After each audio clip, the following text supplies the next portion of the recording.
Now light को देख लेते हैं, सबसे पहले पोलराइजेशन देख लेते हैं। सो ये जो है एक प्लेन पोलराइज्ड लाइट है। So we know that electromagnetic waves are oscillation of electric field and magnetic field which are perpendicular to each other. So polarisation में जो पार्ट लेने वाले जो फील्ड है उसमें सिर्फ इलेक्ट्रिक फील्ड है। सो प्लेन पोलराइज्ड लाइट में जो इलेक्ट्रिक फील्ड्स हैं वो एक ही प्लेन में अलाइन रहते हैं।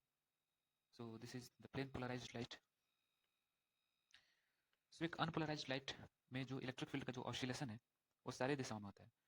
तो इसमें एक इलेक्ट्रिक वेव है जो कि एक्स डायरेक्शन में चल रहा है, लेकिन एक्स डायरेक्शन में इसकी गति है, लेकिन इसका जो इलेक्ट्रिक फील्ड है वो वाई एक्सिस के डायरेक्शन में ऑसिलेट कर रहा है। साथ ही साथ जो पेपर का जो प्लेन है उस प्लेन के लंबवत में एक ऑसिलेशन ऐसे चल रहा है जेड एक्सिस के अलोंग में। सो व्हेन जब किसी पोलराइड से गुजरता है तो इसके ऑसिलेशन जो है वो किसी एक प्लेन में पोलराइज होते हैं या फिर अलाइन हो जाते हैं। अब ये जो है पार्शियली पोलराइज्ड है, जिनमें पेपर के प्लेन में अधिक इलेक्ट्रिक फील्ड है, लेकिन पेपर के लंबवत जो इलेक्ट्रिक फील्ड है उनकी संख्या कम है। तो वैसे तो ये पोलराइज्ड है बट नॉट फुली पोलराइज्ड, बल्कि पार्शियली पोलराइज्ड है। इसमें भी जो है इलेक्ट्रिक फील्ड जो है पेपर के लंबवत दिशा में अधिक है, लेकिन पेपर के प्लेन में कम इलेक्ट्रिक फील्ड है, तो ये भी पार्शियली पोलराइज्ड है।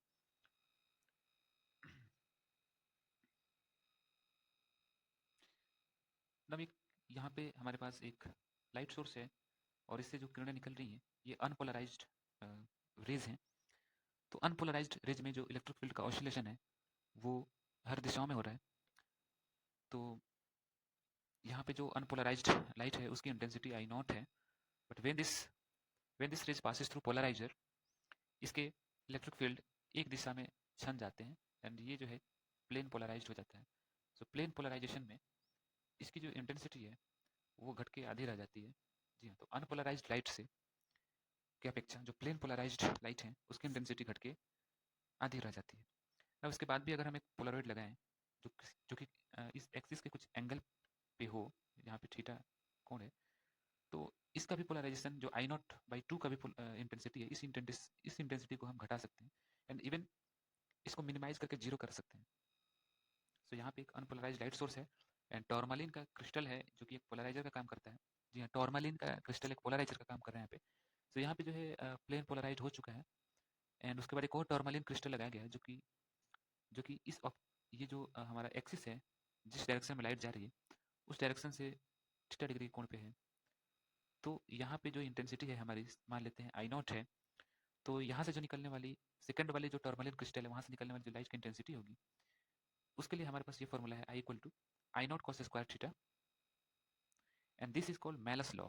तो इंटेंसिटी के क्वांटिटी में किस तरीके से रिडक्शन हो जाता है पोलराइजर से गुजरने के बाद। तो I equal to I naught cos square theta. Now इसको हम समझ सकते हैं कि वी नो दैट की इंटेंसिटी जो है वो एम्पलीट्यूड के स्क्वायर के प्रोपोर्शनल होता है। So intensity is directly proportional to square of amplitude, यानी intensity is equal to K A square where K is a constant. So ना यहाँ पे जो है यहाँ पे हमारा एम्पलीट्यूड ए है एंड पोलराइजर का जो एंगल है वो थीटा है। सो पोलराइजर के सेकेंड पोलराइजर के दिशा में इस एम्पलीट्यूड का जो प्रोजेक्शन होगा वो हमारा ए कॉस थीटा होगा। यानी अगर एक पुंज की बात करें तो एक पुंज जिसकी इंटेंसिटी आई नॉट है, उस वो जो पुंज का सेकेंड पोलराइजर के दिशा में जो इंटेंसिटी का प्रोजेक्शन होगा वो आई इस एम्पलीट्यूड के स्क्वायर के बराबर होगा। यानी ये जो आई है this will be your A square cos square theta के square. So when we divide I by I naught we get this. ना दो mutually perpendicular plane polarised light हैं, लेकिन उनमें phase difference pi by two का है। Then resultant जो wave होंगे वो सर्कुलर पोलराइज्ड होंगे, है ना। पाई बाई टू को छोड़कर किसी अन्य फेज डिफरेंस में अगर है वो और उनका एम्पलीट्यूड भी अनइक्वल है तो इलिप्टिकल पोलराइज्ड वो हो जाएंगे। ना अगर पूछा जाता है कि प्लेन पोलराइज्ड लाइट प्राप्त करने के कौन से मेथड है, किस तरीके से प्राप्त किया जाए, तो हम रिफ्लेक्शन से भी प्राप्त कर सकते हैं, रिफ्लेक्शन से भी प्राप्त कर सकते हैं। सो रिफ्लेक्शन से कैसे प्राप्त कर सकते हैं कि यहाँ पे एक दो मीडियम का इंटरफेस है। जो इंसिडेंट रे है वो म्यू रिफ्लेक्टिव इंडेक्स वाले एक मीडियम में घुसना चाहता है। जो इंसिडेंट रे है एक अनपोलराइज्ड रे है जिसका इंसिडेंट एंगल आईपी है।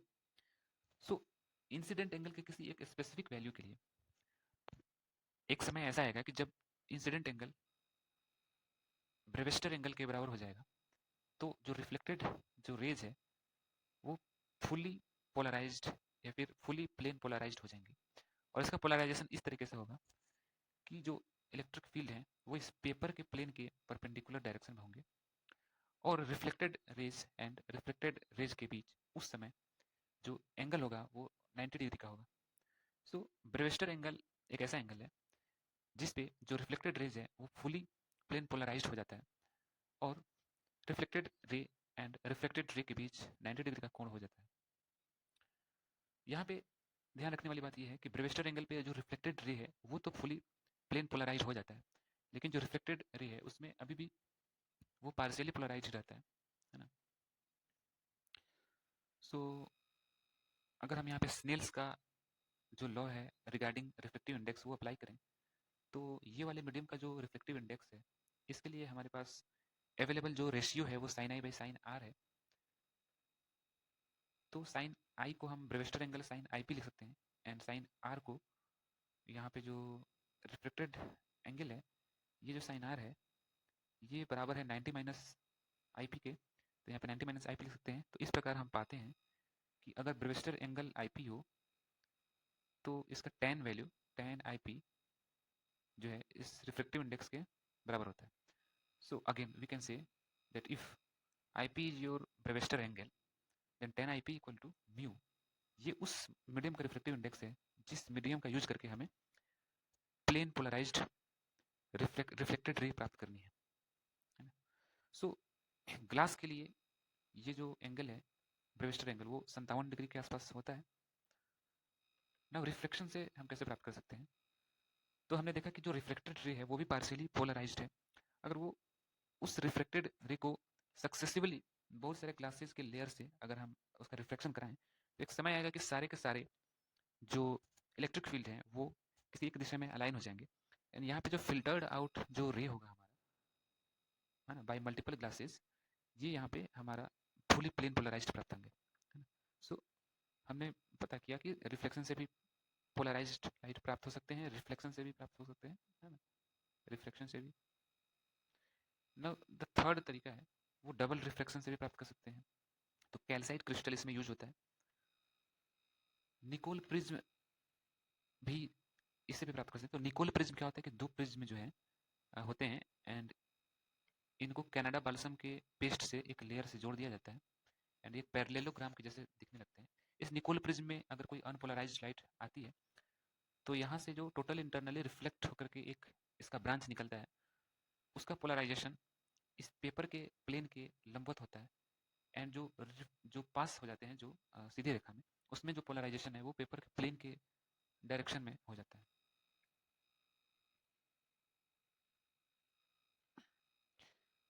ना डाइक्रोइज्म का यूज करके भी हम पोलराइजेशन प्राप्त कर सकते हैं पोलराइड। इसके लिए एक टॉर्मेलिन का क्रिस्टल लिया जाता है। टॉर्मेलिन की विशेषता ये है कि ये जो है उस वाइब्रेशन को एब्जॉर्ब कर लेता है जो कि ऑप्टिक एक्सिस के परपेंडिकुलर में जो वाइब्रेशन होते हैं उस वाइब्रेशन को ये एब्जॉर्ब कर लेता है। So here we can see that an unpolarized light is falling on tourmaline crystal, and by the very virtue of this tourmaline crystal, this unpolarized light gets polarized in the direction of perpendicular to the plane of paper. Now, another way to get fully polarized light is by scattering. So जब ये scattering होती है तो जो scattered light है, जो scattered रे perpendicular होता है इंसिडेंट लाइट के, वो तो हमारे पास परफेक्टली पोलराइज हो जाते हैं। जो रेज बिल्कुल सीधी रेखा में ट्रांसमिट हो जाते हैं वो अनपोलराइज्ड रह जाते हैं और जो स्कैटर्ड रे ना तो 90 डिग्री पे स्कैटर्ड होते हैं और ना ही सीधी रेखा में जाते हैं यानी कोई दूसरे एंगल बनाते हैं, वो जो है पार्शियली पोलराइज्ड रह जाते हैं। तभी here we can see with the diagram that this is the incident rays, this is the unpolarised incident rays and there is a particle in the medium which is responsible for scattering.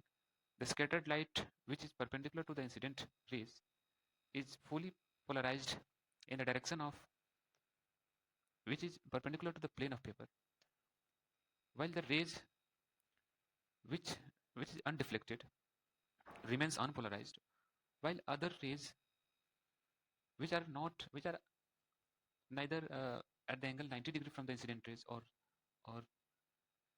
nor they are transmitted rays, they are partially polarized only. Now this incidence of polarization is used in various kind of activity like optical activity to determine the concentration of any solution, any liquid. So for this, here we can say that एक unpolarized light को polaroid से एक plane में सबसे पहले हम polarisation क्या करते हैं. Then this one plane polarized light को we passes this light from a tube with length L and solution जिसका concentration हमें पता करनी है. तो इसमें solution भरा हुआ है जिसकी concentration कुछ C है एंड जो ट्यूब की जो लंबाई है वो L है और इसमें से जो पास होने वाली लाइट है ना, उसको एक एनालाइजर पे डालते हैं और ये एनालाइजर ये बताता है कि यहाँ पे जो प्लेन पोलराइज्ड लाइट थी उसको इस सॉल्यूशन ने कितने डिग्री पे लेफ्ट में घुमा दिया या फिर कितने डिग्री से राइट में घुमा दिया. तो जो सॉल्यूशन इस प्लेन पोलराइज्ड लाइट को लेफ्ट में घुमा दिया उसको लेवो रोटेटर एंड जिसने इसको राइट में घुमा दिया उसको डेक्स्ट्रो सॉल्यूशन बोलते हैं. ना ये अब ये जो डिफ्लेक्शन जो यहाँ पे थीटा डिग्री से अगर इस सॉल्यूशन ने घुमाया है तो इस थीटा में कंसंट्रेशन में इस ट्यूब के लेंथ में एक रिलेशन होता है. तो इस सॉल्यूशन के लिए स्पेसिफिक रोटेशन अगर मैं प्राप्त करने हो तो अल्फा स्पेसिफिक रोटेशन किसी लेमडा वेवलेंथ वाले रेज के लिए, सपोज यहाँ पे जो the light which we are using having the wavelength lambda, so at any constant temperature T this specific rotation is given by theta by L into concentration. So a solution with high concentration has the ability to move this plane polarized light with a greater angle. So a solution having higher concentration have the ability to turn this plane polarized light with a greater angle. And a tube with longer length has also the ability to turn this plane polarized light with a greater angle. So जितना लंबा tube और उसमें concentration जितना ही अधिक होगा, ये जो plane polarised light है इसमें डिफ्लेक्शन यानी थीटा उतनी ही अधिक होगी.